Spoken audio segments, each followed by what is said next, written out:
High command എന്ത് തീരുമാനിക്കും അറിയില്ല. പക്ഷേ എൻ്റെ അഭിപ്രായത്തിൽ ഇങ്ങനെ ഒരു മാറ്റത്തിന് ഒരു ആവശ്യവുമില്ല. അദ്ദേഹത്തിൻ്റെ നേതൃത്വത്തിൽ നമ്മൾ ലോക്സഭയിൽ നല്ലൊരു റിസൾട്ട് കൊണ്ടുവന്ന് 19 സീറ്റ് എടുത്തു. അതിൻ്റെ ഒപ്പം തന്നെ നിങ്ങൾക്കറിയാമല്ലോ, നമ്മൾ ഉണ്ടായിരുന്ന സീറ്റുകളൊക്കെ ഈ ബൈ ഇലക്ഷനിൽ നിലനിർത്താൻ സാധിച്ചു.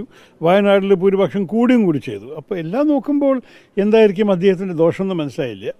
എൻ്റെ അഭിപ്രായത്തിൽ അദ്ദേഹം തുടരാൻ എന്തായാലും അദ്ദേഹത്തിനെ ഒറ്റയ്ക്ക് മാറ്റാനുള്ള അർത്ഥമില്ല. ഇനി വേറെ വല്ല പുനഃസംഘടനത്തെ കാര്യമുണ്ടെങ്കിൽ അതിനെക്കുറിച്ച് പല വേറെ പോസ്റ്റും അവർ മാറ്റാനുള്ള ആഗ്രഹമുണ്ടെങ്കിൽ അതിൻ്റെ ഒരു പാക്കേജായിട്ട് നോക്കുകയാണെങ്കിൽ അത് വേറെ കഥയായിരിക്കും. പക്ഷേ എനിക്ക് ഇത് വെറും ഒരു റൂമറായിട്ട് കേട്ടിട്ടുള്ളൂ.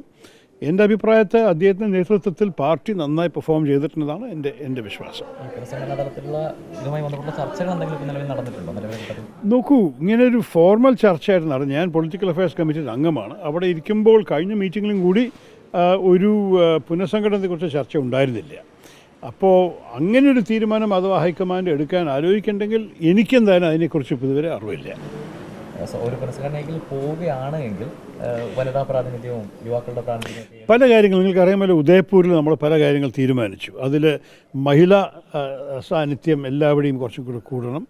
അതുപോലെ തന്നെ 50% SC ST OBC മൈനോറിറ്റീസ്, അതാണ് ഒരു ഫോർമുല ആയിട്ട് തീരുമാനിച്ചു. ആ 50% നമ്മൾ എത്തിയിട്ടില്ല എന്ന് ചില ഭാഗത്ത് പരാതികളുണ്ട്. വർക്കിംഗ് കമ്മിറ്റിയിൽ എത്തിയിട്ടുണ്ട്, പക്ഷേ ബാക്കി എല്ലാവരും ഇല്ല. അതിൽ മഹിളയുടെ എണ്ണം പോരാന്നും ഒരു വിശ്വാസമുണ്ട്. കേരളത്തിൽ നമ്മൾ കണ്ടുവല്ലോ, നമ്മൾ കൊടുത്ത സ്ഥാനത്തിലും കൂടി മഹിളകൾ പോരാ എന്നായിരുന്നു. അപ്പോൾ ഭാഗ്യത്തോട് പ്രിയങ്ക ഭദ്ര ജയിച്ചു, നമ്മുടെ രമ്യ ജയിക്കാൻ സാധിച്ചില്ല. പക്ഷേ അറ്റ്ലീസ്റ്റ് ഒരു മഹിളാ സ്ഥാനാർത്ഥി കേരളത്തിൽ ജയിച്ചു, നമുക്കൊരു അഭിമാനം തന്നെയാണ്. പക്ഷെ ഇനിയും വേണം, അതും ഒരു ആവശ്യമാണ്. പിന്നെ ബാക്കിയെല്ലാം ഉദയപൂർ പ്രിൻസിപ്പൽസ് യുവാക്കൾക്കൊരു ഒരു പ്രാധാന്യം കൊടുക്കണം.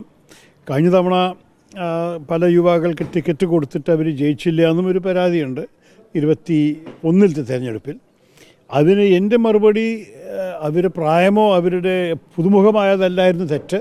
അവർക്ക് ആകെ 3 ആഴ്ച കിട്ടിയുള്ളൂ ജനങ്ങളിലൊപ്പം അവരൊരു പരിചയപ്പെടുത്താനും സംസാരിക്കാനും അറിയപ്പെടാനും. അതുകൊണ്ട് നമ്മൾക്ക് പുതുമുഖങ്ങളോ ചെറുപ്പക്കാരെ ഒരിക്കലും ഉപേക്ഷിക്കാൻ പാടില്ല. പക്ഷേ അവർക്ക് കുറച്ചും കൂടി സമയം കൊടുക്കണം, കുറച്ചുകൂടി നേരത്തെ ഒരു തീരുമാനം എടുക്കണം. അത് ഈ പഞ്ചായത്ത് തിരഞ്ഞെടുപ്പായാലോ അല്ലെങ്കിൽ അസംബ്ലി നമ്മൾ നിയമസഭ തിരഞ്ഞെടുപ്പ് വരുമ്പോഴോ കുറച്ചെങ്കിലും കൂടുതൽ സമയം കൊടുക്കണം, മാസങ്ങൾ കൊടുക്കണം, ആഴ്ചകൾ മാത്രമല്ല. അതൊക്കെയാണ് എൻ്റെ അഭിപ്രായം. ഈ വാർഡ് വിഭജനം വലിയൊരു വിവാദത്തിലേക്ക് കിടക്കുകയാണ്. അതെ, എൻ്റെ തിരുവനന്തപുരത്ത് തന്നെ തീരദേശത്തിലത്തെ പല മത്സ്യത്തൊഴിലാളി കുടുംബങ്ങൾക്ക് വലിയ അസന്തുഷ്ടമാണ്. അവരെന്നെ വന്ന് കണ്ടു കഴിഞ്ഞു. ഈ കാര്യത്തിൽ എന്തിൻ്റെ അടിസ്ഥാനത്തിലാണ് ഈ ചില തീരുമാനം എടുക്കണമെന്ന് ക്ലിയർ അല്ല. എൻ്റെ അഭിപ്രായത്തിൽ ഈ കാര്യത്തിൽ സർക്കാരും ഉദ്യോഗസ്ഥന്മാരും ഇത് ചെയ്യുന്ന ആൾക്കാരൊക്കെ എന്താ പ്രിൻസിപ്പിൾസ്, എന്താ നിയമം, എന്തിൻ്റെ അടിസ്ഥാനത്തിലാണ് ഈ മാറ്റങ്ങൾ എന്ന് പറഞ്ഞിട്ട് അവർ സ്പഷ്ടമായിട്ട് കാണിച്ചിട്ടില്ലെങ്കിൽ ജനങ്ങൾക്ക് എപ്പോഴും ചില സസ്പിഷൻസ് ഉണ്ടാകും. എന്താണ്, വേറെ വല്ല ഉദ്ദേശത്താണോ ഇതൊക്കെ ചെയ്തിരിക്കുന്നത്, ഇത് രാഷ്ട്രീയമാണോ, അത് ശരിക്കും അഡ്മിനിസ്ട്രേറ്റീവ് ബെനിഫിറ്റ് ആണോ, പോപ്പുലേഷൻ വ്യത്യാസം അത്രയൊന്നും വന്നിട്ടില്ല. അപ്പോൾ എന്തുകൊണ്ടാണ് ഈ മാറ്റങ്ങൾ വരുന്നതെന്ന് പലർക്കും നല്ല ചോദ്യങ്ങളുണ്ട് അവർ മനസ്സിൽ.